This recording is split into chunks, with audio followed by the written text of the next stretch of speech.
Bonjour et bienvenue dans la 4V, François Villeroy de Galhau. Bonjour Thomas Soto. Vous êtes un peu l'horloger de notre économie. Alors avant de rentrer dans le détail, je voudrais une impression générale. Est-ce que vous trouvez que globalement, notre économie tourne rond en ce moment ?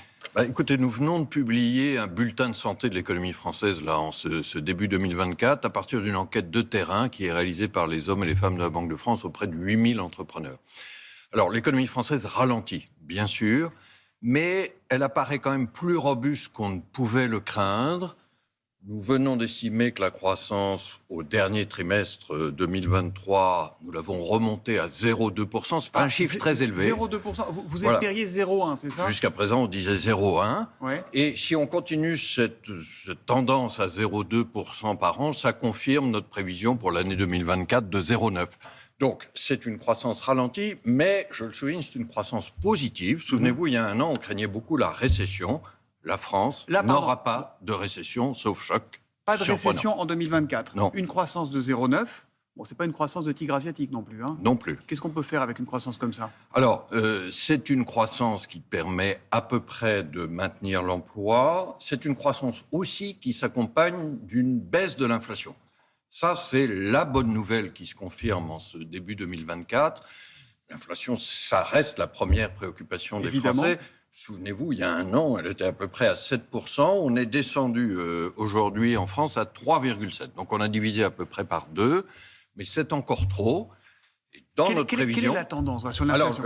Quand est-ce qu'on en sort ? projeter un peu. Les distributeurs racontent tous un peu ce qui les arrange. Si je regarde l'inflation dans son ensemble, puis après il faudra regarder selon les différents produits, mais l'inflation devrait descendre sous 3% d'ici quelques mois. C'est quoi d'ici quelques mois ? Parce que le d'ici quelques mois, c'est ce que dit... D'ici quelques mois, ça peut dépendre des variations du prix du pétrole, etc. Mais avant la moitié de l'année, avant 2024, et l'inflation reviendra à 2% d'ici 2025, d'ici l'an prochain. C'est une certitude pour vous ? Ça, c'est un engagement. Avoir des certitudes dans un monde où il peut y avoir des chocs, je crois que ça serait hors de saison, mais c'est l'engagement que nous prenons, parce que nous, Banque de France, Banque Centrale Européenne, nous sommes responsables de l'inflation à travers ce qu'on appelle la politique monétaire, c'est-à-dire les décisions sur les taux d'intérêt. Alors, moins d'inflation, c'est évidemment une bonne nouvelle pour les Français. C'est aussi une bonne nouvelle pour l'économie. Ça veut dire plus de pouvoir d'achat et ça veut dire plus de consommation. Donc, nous voyons l'économie accélérer l'an prochain et en 2026. Alors, moins d'inflation, ça veut dire, attention, il ne faut pas se tromper, que les prix continuent à augmenter, mais qu'ils vont augmenter moins vite. Absolument. Ça ne veut pas dire qu'ils vont baisser. Alors, certains prix vont baisser. On l'a vu parfois sur le prix de l'essence à la pompe. Mais c'est vrai que c'est une moindre augmentation des prix. Mais pendant ce temps-là, les salaires, les retraites, les prestations sociales ont augmenté eux aussi. Et il n'est pas question qu'ils baissent. Je veux juste revenir d'un mot sur la croissance. Que vous nous disiez 0,9% de croissance pour 2024.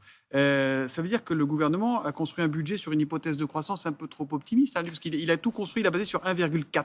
Alors ça, c'est un écart qu'on connaît depuis l'automne dernier. Entre nous, il est assez classique. Quels que soient les gouvernements, la prévision du budget est souvent un peu plus volontariste et celle de la Banque de France plus prudente.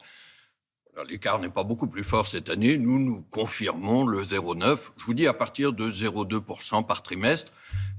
Maintenant, il faut s'occuper dans la durée d'augmenter ces croissances. Il y a un certain nombre de réformes de fond. Lesquelles ? Quelles sont pour le gouverneur de la Banque de France les réformes principales à faire ? Je crois qu'il y a 3 grandes transformations qu'il faudrait réussir. C'est la transformation du travail, comment est-ce qu'il peut être plus qualifié et qu'on aille vers le plein emploi. Thomas Soto, on est à un peu plus de 7% de chômage aujourd'hui.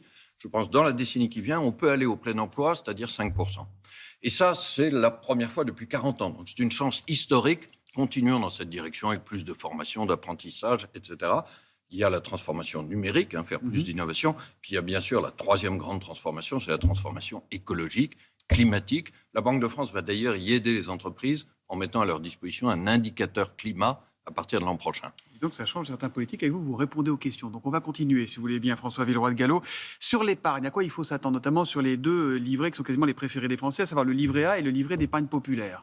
Alors, sur ce qu'on appelle l'épargne réglementée, d'abord sur le livret A, on est à 3% aujourd'hui. Nous l'avions annoncé avec Bruno Le Maire en juillet dernier. Il y a une garantie de taux, c'est-à-dire qu'on va maintenir 3% jusqu'en janvier de l'année prochaine. Et ça, c'est un taux de plus en plus intéressant, puisque, comme je le disais, l'inflation va passer sous les 3% d'ici quelques mois. Au passage, avoir maintenu le taux du livret A à 3%, ça a permis de relancer le logement social, parce que le livret A finance le logement social, avec une bonne nouvelle que je vous dis ce matin, c'est que la production de prêts au logement social a augmenté de 9% l'an dernier. Ça veut dire quoi, la production de prêts au logement social? C'est les prêts qui sont faits par la Caisse des dépôts aux organismes HLM et qui Pour permettent construire. de construire des logements sociaux, très D'accord. directement. Alors après, il y a l'autre produit, vous avez raison d'en parler, parce qu'il est quelquefois moins connu, c'est le livret d'épargne populaire. Alors ça, c'est vraiment le produit phare pour l'épargne populaire. Lui, il est rémunéré à 6%. Ouais. Je vais proposer dans les prochains jours au ministre le nouveau taux applicable à compter du 1er février prochain. Qui sera de combien? Je ne peux pas encore donner le chiffre, mais je peux dire que ce chiffre sera très supérieur à l'inflation dont nous parlions tout à l'heure. Donc c'est Donc on le sera produit. au-dessus de 3%. Ça sera plus de 3%. Et ça sera moins de 6% aujourd'hui. Ça sera entre les deux, c'est ça? On verra exactement ce que ça donne, mais ça devrait être effectivement entre les deux, mais très supérieur à l'inflation. Alors j'insiste sur ce produit parce que il est en train de se développer très rapidement. C'est une bonne chose. Il y a 10,7 millions de livrets aujourd'hui qui sont ouverts. C'est 3 millions de plus de l'EP qu'il y a 2 ans. Mais on peut aller encore plus loin, puisqu'il y a 19 millions de Français qui y ont droit. Nous avons par ailleurs relevé le plafond à 10 000 euros.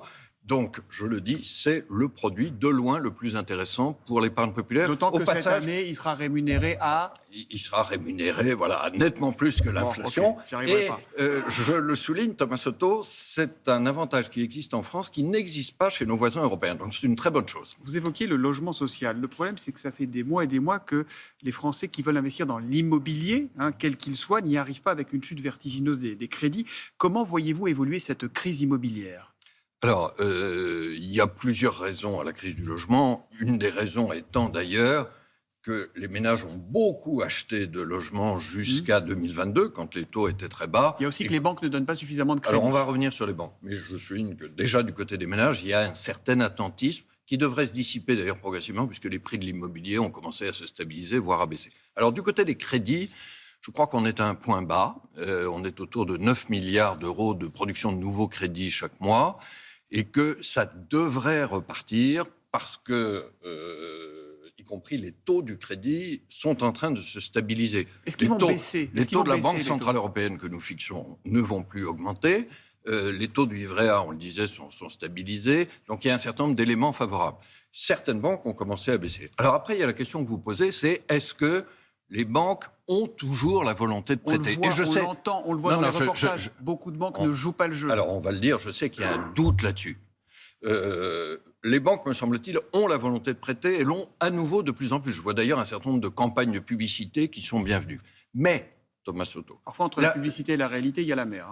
La meilleure façon de dissiper ce malentendu ou cette ambiguïté sur la volonté des banques de prêter, je crois que c'est quelque chose que j'avais proposé, que Bruno Le Maire aussi a souhaité, c'est que les banques mettent en place très vite une procédure de réexamen amiable de demandes apparemment solvables et qui auraient été refusées. Donc nous y travaillons avec les banques. Nous y travaillons avec les banques. J'espère que ça peut se mettre en place dans les prochaines semaines. Vous souhaitez que ça devienne obligatoire dans toutes les banques, qu'on puisse avoir un deuxième tour, c'est ça? Oui, alors pour les dossiers solvables, il y a des refus qui sont parfaitement légitimes parce qu'on ne rend pas service à une personne en la mettant en risque de surendettement. Mais je crois que ça peut être quelque chose de simple et de rapide et qu'il serait très souhaitable que ce soit finalisé dans les prochaines semaines. Rapidement, il paraît que vous ne voulez plus que les banques nous envoient les chéquiers par la poste. J'ai lu ça dans les Échos ce matin. Oui, alors j'ai lu cet article. Je pense que l'interprétation est un peu excessive. Si vous me permettez de préciser là-dessus. Rapidement, vraiment. Très vite. Ce qui est vrai, c'est que là, nous travaillons avec les banques constamment pour réduire les risques de fraude au chèque parce que c'est l'instrument de paiement le plus fraudé. Par contre, ce que nous souhaitons, c'est une alternative et pas une interdiction. Pour le dire autrement, c'est que les clients puissent retirer gratuitement leur chéquier en agence et pas se voir imposer simplement l'envoi par courrier qui, lui, présente plus de risques.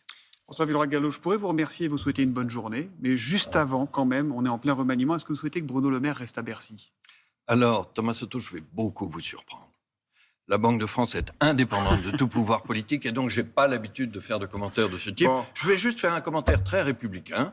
Je souhaite bonne chance au futur gouvernement de la France. Bon, vous auriez répondu à presque toutes les questions. Merci beaucoup à vous d'être venu, en tout cas, et bonne journée. Et je vous invite à regarder la télévision ce soir, puisque juste après le 20h d'Anne-Sophie Lapix, c'est Christine Lagarde qui sera l'invitée exceptionnelle de l'événement L'Interview, la patronne de la Banque Centrale Européenne, qui répondra aux questions de Caroline Roux. Merci et bonne journée à vous, monsieur le gouverneur. Merci, c'est une grande journée pour les banques centrales, vous voyez. Une grande journée pour Télématin également. Merci à tous les deux. Merci à Sophie Charmet qui a traduit cette interview en langue des signes.